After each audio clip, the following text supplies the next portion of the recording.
The massive alien ship descended from the clouds like a silver teardrop, its hull gleaming in the morning sun. Below, in the designated landing zone outside Washington, D.C., Tom Miller adjusted his tie for the 100th time. As the lead cybersecurity expert for the government's first contact team, he should have felt more prepared. Instead, he felt like a student about to take an exam he hadn't studied for. "Quite a sight, isn't it?" remarked General Roberts, standing beside him. The military man seemed remarkably calm for someone about to meet beings from another world. The ship touched down without a sound, not even disturbing the grass beneath it. Tom watched as a seamless door materialized in its side, forming out of the previously smooth surface. The assembled human delegation held their breath. 3 tall, silver-skinned beings emerged. They walked with an odd grace, their movements almost too smooth to be natural. The alien in front carried what appeared to be a small crystal cube. "Welcome to Earth." President Anderson stepped forward, hand extended in greeting. The lead alien looked at the offered hand with what Tom could only interpret as amusement. "We, the Galactic Federation, greet you," it said in perfect English.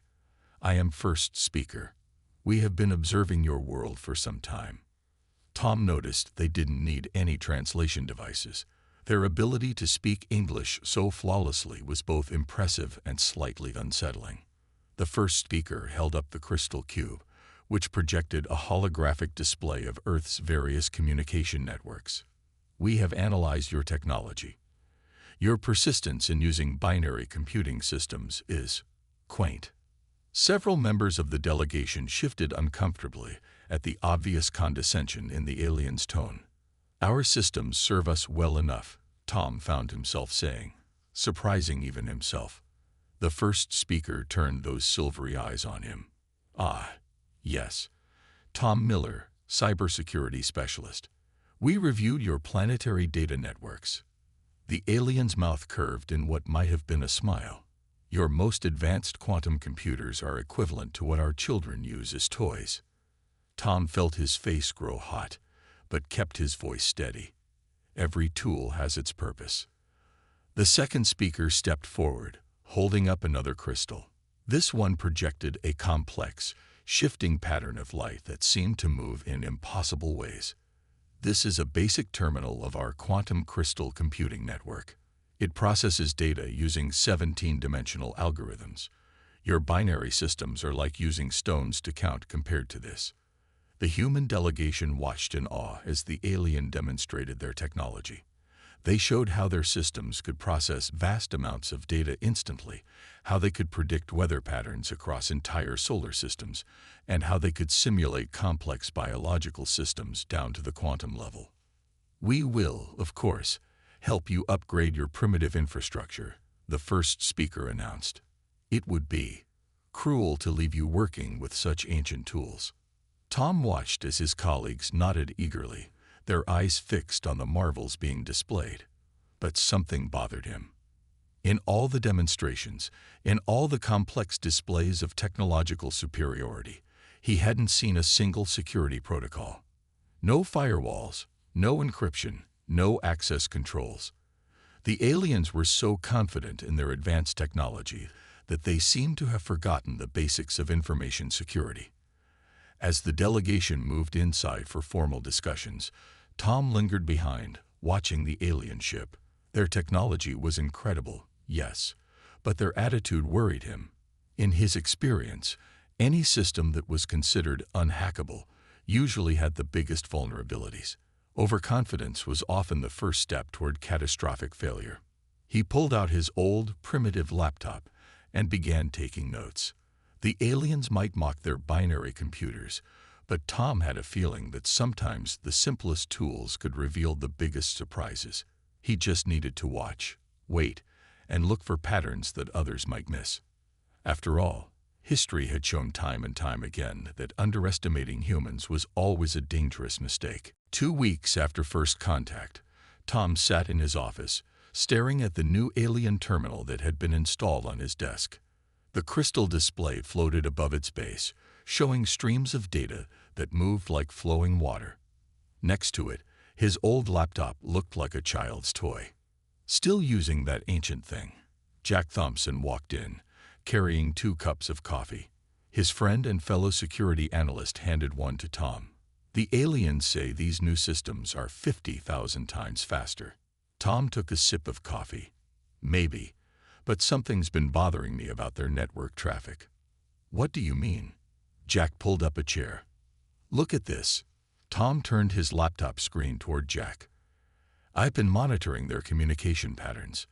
Every day at exactly the same time, there's this huge data burst that goes straight to their mothership. Jack frowned. Could be routine reports. They're helping set up terminals all over Earth. That's just it. Tom pointed to his screen. The data packets are way too large for routine reports. And look at the timing. It always happens when most humans are asleep in this time zone. A soft chime interrupted them. The alien terminal activated, showing the face of the third speaker. All the aliens looked similar to human eyes, but this one had a slight blue tint with silver skin. Is there a problem with your quantum crystal interface? The alien asked, its tone carrying that now familiar note of condescension. No problem, Tom replied carefully. Just comparing some data streams. Ah, yes. On your binary device. The third speaker's expression was hard to read. You know, continuing to use such outdated technology could be seen as resistant to progress. The Federation values cooperation. After the alien's image disappeared, Jack let out a long breath. They really don't like our old tech, do they? Tom didn't reply immediately. Instead, he opened another window on his laptop, showing a simple program he'd written. Look at this. Their quantum systems are incredibly complex, processing data in ways we barely understand. But they still have to communicate with our ground stations. And? Jack leaned closer. And that means somewhere, there's an interface converting their quantum data to something our systems can read. A translation layer. Tom's eyes lit up with excitement. No matter how advanced their processing is, at some point it has to become simple signals that can travel through our atmosphere. Like turning their fancy 17-dimensional algorithms back into ones and zeros. Jack was starting to understand. Exactly. And guess what? They're so convinced their systems are superior. They don't bother encrypting that conversion process. It's like they've never heard of basic security protocols. Their conversation was interrupted by an announcement over the building's speakers. All staff were required to attend a mandatory briefing on the new Federation technology integration timeline. In the briefing room, the first speaker stood before a large holographic display. Your world's integration into the Federation network is proceeding as planned. Within 6 months, all major Earth systems will be upgraded to quantum crystal computing standards. Tom raised his hand. What about security measures during the transition? The first speaker's expression shifted to what might have been amusement. Our systems are beyond your concept of security. They cannot be compromised by lesser technology. But Tom started to argue, but the first speaker had already moved on. After the briefing, Tom and Jack stayed behind in the empty room. Did you notice? Tom asked. They didn't answer a single specific question about their network architecture. It's all trust us. We're advanced. Jack nodded slowly. What are you thinking? Tom pulled out his laptop one more time. I'm thinking it's time to show them why testing your security against all possible threats, not just the advanced ones, might have been a good idea. As they left the room, the alien terminal on the wall continued its elegant display of flowing data, its creators never considering that sometimes the simplest tools could find the biggest holes in even the most advanced systems. The integration of Earth into the Federation's network was proceeding exactly as planned, but perhaps not in the way the aliens intended. Tom hadn't left his office in 36 hours. Empty coffee cups littered his desk, and his laptop's fan whirred steadily as it processed the data he'd been collecting. The alien terminal on his desk pulsed with its usual steady glow, unknowingly providing him with exactly what he needed. A knock on his door made him jump. You look terrible, said a woman's voice. Dr. Anna White stood in the doorway, her white lab coat wrinkled from her own long hours in the quantum physics lab. "Anna." Tom straightened up. "Thanks for coming. I need your help with something." She walked over to his desk, raising an eyebrow at his old laptop. "Still fighting the future?" "Look at this." Tom turned his screen toward her. "I've been recording the data conversion patterns from their quantum systems to our regular networks. There's something weird about it." Anna leaned in, her initial skepticism turning to interest as she studied the patterns on his screen. "These sequences, they're too regular." "Exactly." Tom clicked through several more screens. "Their quantum computing is incredibly advanced, but when it converts to classical signals, it follows completely predictable patterns. It's like they've never had to worry about anyone intercepting their transmissions." "Why would they?" Anna pulled up a chair. "Their civilization is so far ahead of everyone else in their federation. They've probably never faced a serious security threat." Tom nodded eagerly.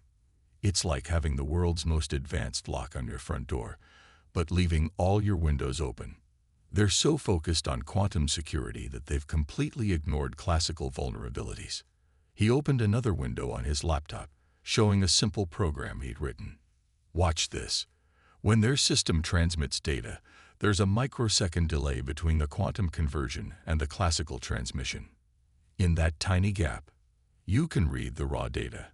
Anna finished, her eyes widening. "They never thought anyone would look for something so basic. But that's not even the biggest thing." Tom lowered his voice, even though they were alone. "I found something in their historical database. The Federation has never had a war, never faced any real opposition.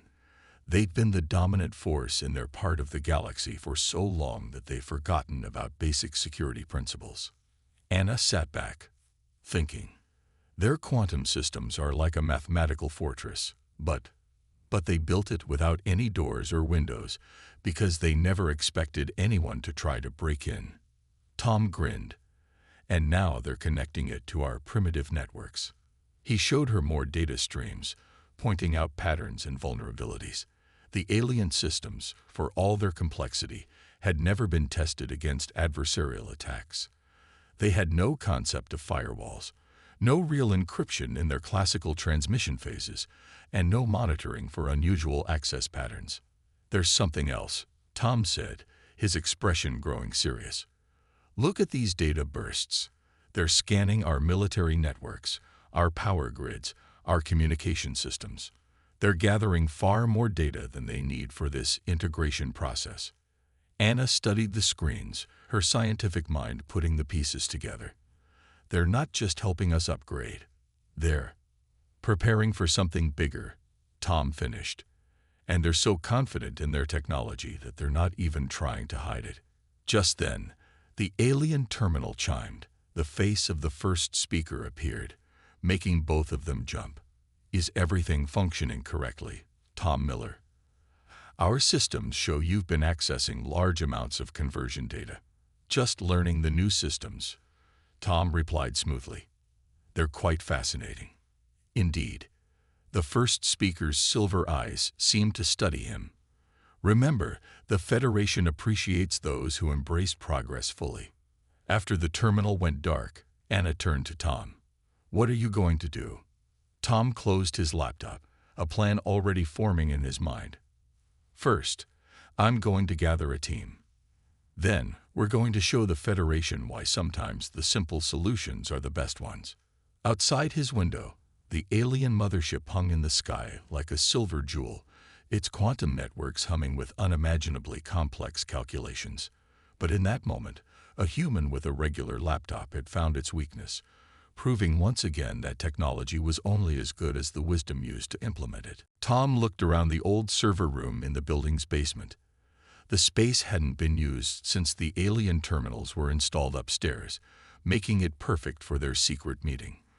5 people sat before him, each chosen for their specific skills, and more importantly, their skepticism about the Federation's intentions. "Thanks for coming," Tom said, powering up his laptop. "What I'm about to show you might seem impossible.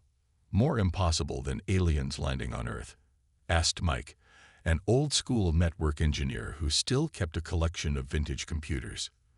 The others chuckled. Actually, yes. Tom connected his laptop to a projector. The Federation's quantum systems are incredibly advanced, but they have a weakness, and we're going to exploit it.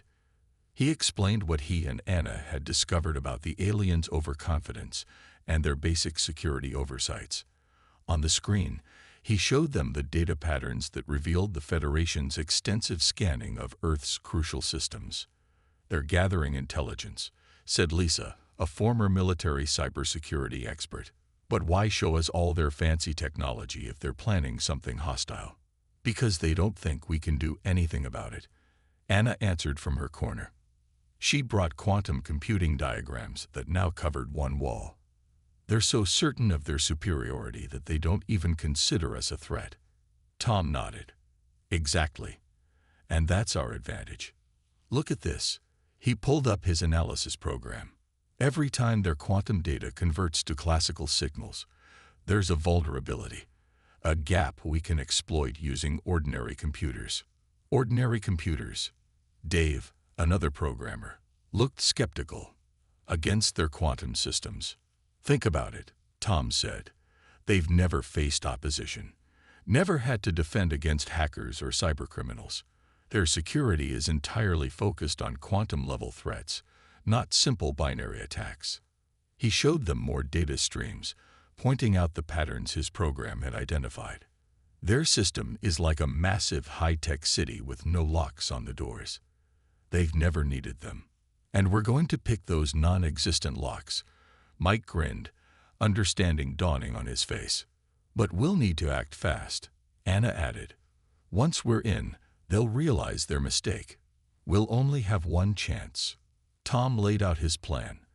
They would create a hybrid program that looked like normal integration data to the alien systems. Mike's knowledge of old networking protocols would help them stay undetected. Lisa's military experience would help them identify crucial weaknesses. Dave's programming skills would tie it all together. "What about the quantum side?" Lisa asked, looking at the complex diagrams. "That's where I come in," Anna said. "We don't need to understand all their quantum computing. We just need to predict when and how they convert it to classical data. Like knowing when a door will be open, even if we don't understand the lock." They worked through the night, writing code that combined old and new techniques. Their program was simple by alien standards, but that was its strength. The Federation's systems were designed to detect and block sophisticated quantum attacks, not basic binary exploits. "Look at this," Mike called out near morning. He'd been testing their program against a small alien data stream. "Their system thinks our access attempts are just normal communication noise. They filter out anything they consider too primitive to be a threat." Tom smiled. It was working better than he'd hoped. "Okay, one last thing." He pulled up a map of the Federation's network architecture that he pieced together from their data leaks. "We need to decide what to do once we're in. We'll have proof of their surveillance, but we need to be strategic about how we use it. We need to show them we found their weakness," Lisa said, but without revealing exactly how we did it. "Right," Tom agreed. "We want them to respect Earth's capabilities, not just fear them." As the sun rose outside, they finalized their plan. In 72 hours, they would launch their attack, using humanity's primitive technology to teach the Federation a lesson about underestimating their supposed inferiors. The alien mothership still hung in the morning sky, its quantum networks processing data at unimaginable speeds. But in a basement below, 6 humans with old laptops were about to prove that sometimes the simplest solution was the best one. The basement server room hummed with the sound of cooling fans from a dozen old laptops. Tom checked his watch. 3 a.m., the perfect time to launch their attack. The Federation's systems would be running routine maintenance, creating extra conversion traffic they could hide within. "Everyone ready?" he asked, looking around the room. Mike sat surrounded by his vintage computers, each running a different part of their program. Lisa watched network traffic patterns on her military-grade laptop. Dave had his fingers hovering over his keyboard. ready to launch his part of the code. Anna studied the quantum conversion readings, watching for their moment. "Remember," Tom said quietly, "we only get one shot at this. Their night cycle maintenance starts in 30 seconds, Anna announced, her eyes fixed on the data streams.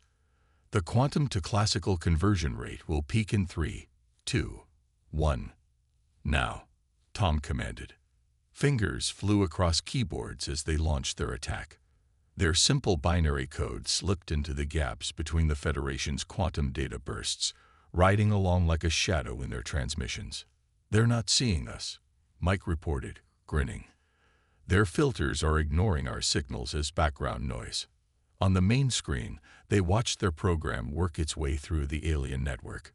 Years of cybersecurity experience, combined with human ingenuity, let them exploit vulnerabilities the Federation had never thought to protect against. "First firewall bypassed," Dave called out. "They literally don't have password protection on their secondary systems. They never thought anyone would reach them." Lisa monitored their track coverage. "We're leaving no trace they can detect. Their quantum sensors are looking for sophisticated attacks, not our primitive methods." Tom held his breath as their code reached the main network core. This was the crucial moment. If they'd miscalculated, if the Federation had any basic security measures in place. "We're in," Anna whispered in disbelief. "We actually reached their core network." The screens filled with data as their program began downloading Federation files. Tom's eyes widened as he saw the scope of what they'd found. Detailed scans of Earth's military installations, analysis of human technological capabilities, plans for gradually taking control of Earth's infrastructure through their upgraded systems. "Look at this," Lisa pointed to a file. They'd done this before. Dozens of other civilizations, all brought under Federation control through technological dependence. "Got something bigger," Mike called out. "Hidden protocols in their integration systems. Once fully installed, they can shut down any Earth technology remotely." "Download everything," Tom ordered. "But leave no trace off." A sudden chime made them all freeze. The alien terminal in the corner, which they'd thought was powered down, lit up with the image of the first speaker. "Interesting," the alien said, its silver eyes scanning the room. "We detected no quantum intrusion attempts, yet our systems report data access." Its tone changed from confused to concerned. "How are you?" Tom stepped forward, trying to keep his voice steady. "Your quantum security is impressive, but you forgot something basic. Sometimes the simplest methods are the most effective." The first speaker's expression shifted as understanding dawned. "Impossible. Our systems cannot be compromised by primitive binary computing." "Check your network logs," Tom suggested. "Oh wait, you don't keep logs, do you?" "Never thought you'd need them." More alien faces appeared on the terminal, all showing various degrees of shock and confusion. The third speaker spoke rapidly in their native language, sounding alarmed. "Your deception will not succeed," the first speaker declared, but uncertainty had crept into its voice. Tom smiled. "We've already downloaded proof of your real integration plans, your scanning of our military installations, your history of subjugating other civilizations through technological dependence." The aliens fell silent, their overconfidence shattered by the realization the humans had breached their unhackable networks using the very technology they had mocked. "Perhaps," Tom continued, "it's time for a real discussion about Earth's relationship with the Federation. As equals." The terminal went dark as the aliens cut the connection, but Tom and his team knew the damage was done. Using nothing more than outdated binary computers and human ingenuity, they had accomplished the impossible. In the silence of the basement, surrounded by the hum of old computers, Earth had just changed the balance of power in the galaxy. The emergency meeting room at the United Nations was packed.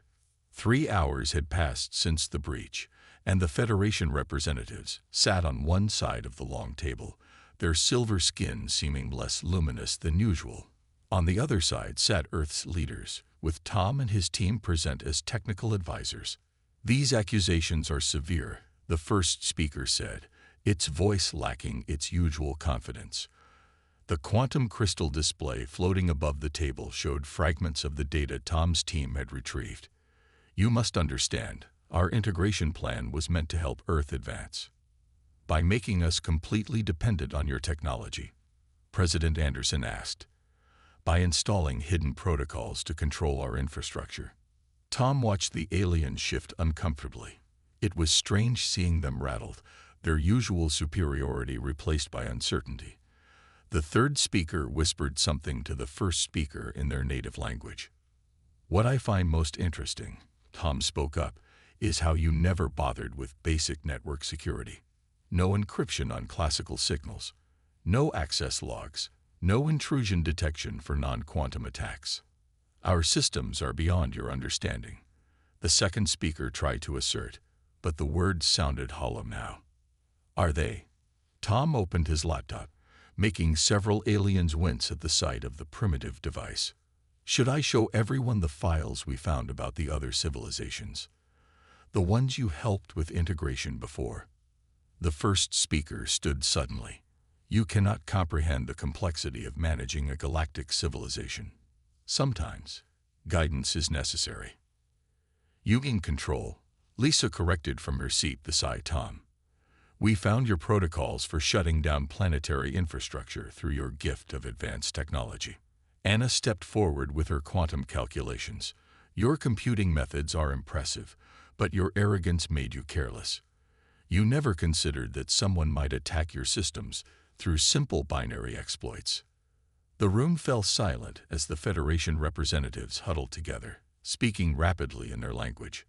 Tom could see the confusion and disbelief on their faces. Their perfect plan, their assumed superiority, had been undone by the very technology they had dismissed. Finally, the first speaker turned back to the human delegation. "How did you do it? Our best quantum analysts can find no trace of intrusion." "That's because you weren't looking for something so basic," Tom explained. "Your systems filter out what they consider primitive signals. We used that blind spot against you." "Impossible," the second speaker muttered, but without conviction. President Anderson leaned forward. "Here's what's going to happen. You're going to remove all your hidden protocols from the systems you've installed. Then, we're going to establish a new relationship, one based on mutual respect and genuine cooperation." "And if we refuse?" the first speaker asked, though its tone suggested it already knew the answer. Tom tapped his laptop. "Then every civilization in the Federation receives proof of your methods. Your reputation for technological superiority wouldn't survive that, would it?" The aliens conferred again, their perfect composure cracking further. Finally, the first speaker addressed the room. "Perhaps we have been overconfident. Your species has demonstrated unexpected capabilities. We may be behind you in quantum computing," Tom said, "but humans have something you didn't count on: experience with adversarial thinking. We've spent centuries learning to protect our systems from each other. You never had to do that." The Federation representatives nodded slowly, a gesture they had learned from humans. "We will remove the control protocols," the first speaker announced. "And we would appreciate your insights into network security." President Anderson smiled. "Now that's what real cooperation looks like." As the meeting continued, Tom looked at his team. Their obsolete computers and human ingenuity had just reshaped humanity's future in the galaxy. The Federation had learned a valuable lesson. True advancement came not just from computational power, but from wisdom born of experience. Outside, the alien mothership still hung in the sky, but its presence no longer felt threatening. Instead, it served as a reminder that sometimes the greatest breakthroughs come from the simplest solutions. 6 months after the historic confrontation, Tom stood in his new office aboard the Federation's orbital station. Through the window, Earth shone like a blue jewel against the black of space.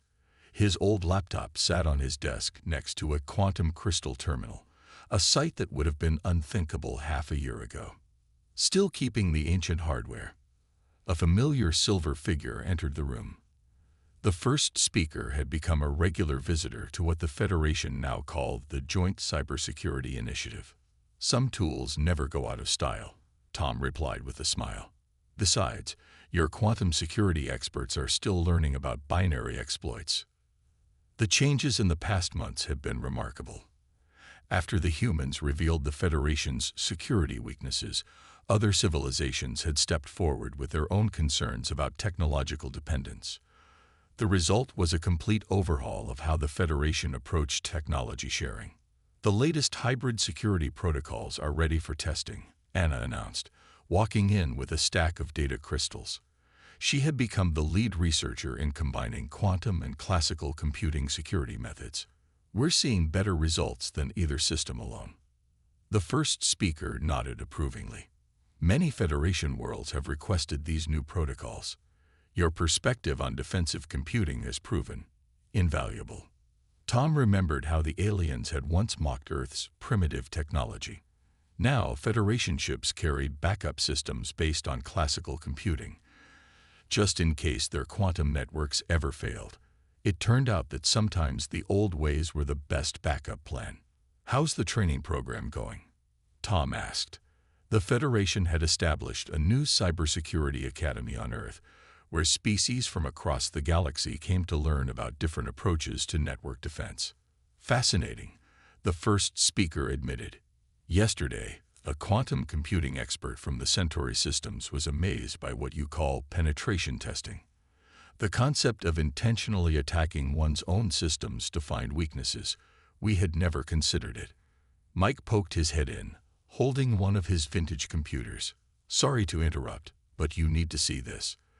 The new hybrid firewall just stopped an actual attack attempt. Both the quantum and classical detection systems caught it simultaneously. They gathered around the displays, watching as the combined human-alien security systems worked in perfect harmony. The Federation's advanced quantum computing, enhanced by human experience with cyber warfare, had created something entirely new. "I must admit," the first speaker said, "we were wrong about many things. Our assumption of superiority blinded us to potential weaknesses and to potential allies." Lisa joined them, returning from training a group of alien security specialists. "That's the thing about technology," she said. "It's not just about how advanced it is, but how wisely you use it." Tom looked around at his team. Anna's quantum physics expertise, Mike's old-school hardware knowledge, Lisa's security experience, and Dave's programming skills had all proved essential. The Federation had learned that progress wasn't just about having the most advanced technology. It was about understanding all the ways it could be used and misused. "We're receiving requests from across the galaxy," the first speaker announced. "Everyone wants to learn this new approach to security. The combination of quantum computing and human cybersecurity experience is unprecedented." Outside the window, a Federation ship prepared to depart Earth orbit, carrying the new hybrid security systems to distant worlds. Its quantum crystal core now worked alongside classical computing backups, a symbol of the new partnership between humans and aliens. "You know what the best part is?" Tom said, patting his old laptop.